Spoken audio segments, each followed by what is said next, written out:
But after the film was released, it did gain that reputation. There's awards for really bad movies called the Razzies, and Newsies was nominated for a Razzie. And Margaret, as Meta Larkin, was nominated as Worst Supporting Actress. One of the songs that they did not use in the stage version, called High Times, Hard Times, got the worst song that year in the Golden Raspberries. So again, all of this adds up. We've got success from cable and VHS. We've got it perceived as a flop by a lot of different people. But what happened was high schools and junior high schools started doing unauthorized versions of Newsies because it was so loved. And again, Disney is not going to turn down a chance to make $1.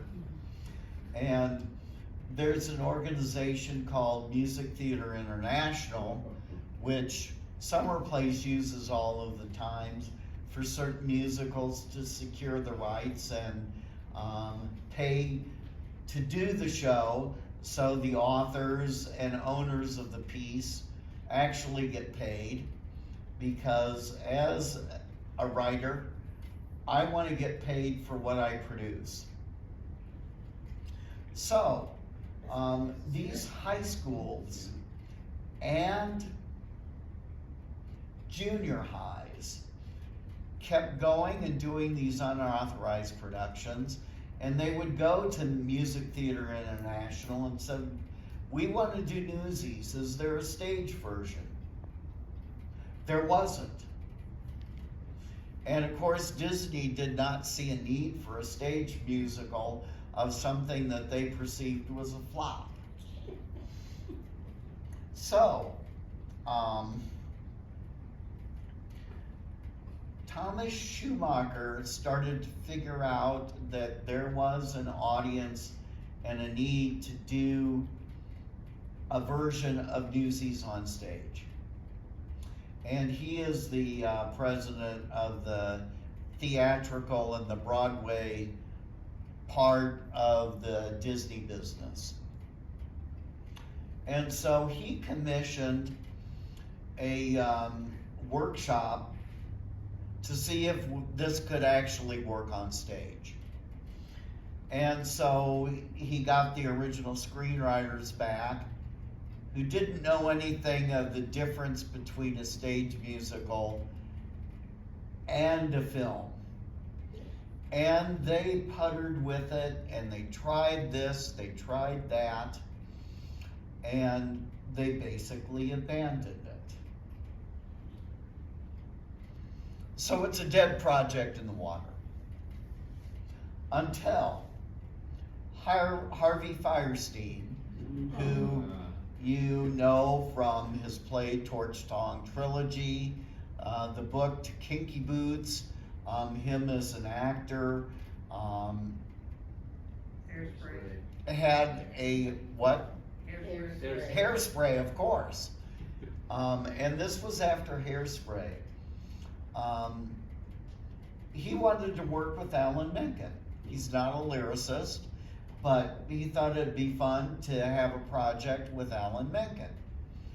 So he has a meeting in Alan Menken's office, and they talk about particular things that might be good to work on.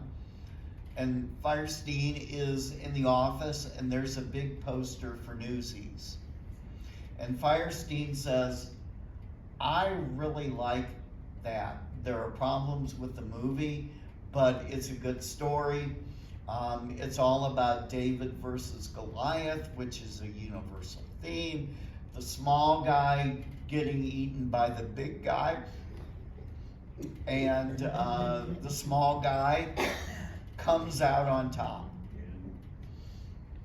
So Harvey had a relationship with Disney in a couple of different ways.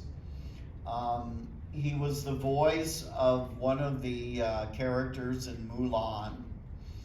And then as Disney was trying to figure out what would be good treatments of fairy tales as animated films, Harvey had actually submitted a treatment for a Hans Christian Andersen fairy tale, The Snow Queen. Do we all know what that evolved into? Their mega hit, Frozen. And Harvey was a little bit bitter because they never gave him any credit, even though he started to flesh out the idea. Well, Harvey and Alan go to Tom Schumacher and say, we want to reopen Newsies. And Schumacher says, we tried that, we don't want to spend any money on it. It's a dead deal.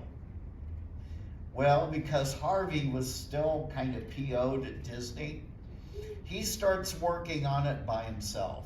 Of course, in conjunction with Alan Menken and Jack Feldman. And the thing that Harvey did that is really smart, and I don't want to spoil a lot of the story if you've never seen it on stage yet, is he did something really, really radical. The show opens with Jack and Crutchy, two of our main protagonists, on a balcony, and they sing What Is the I Want song.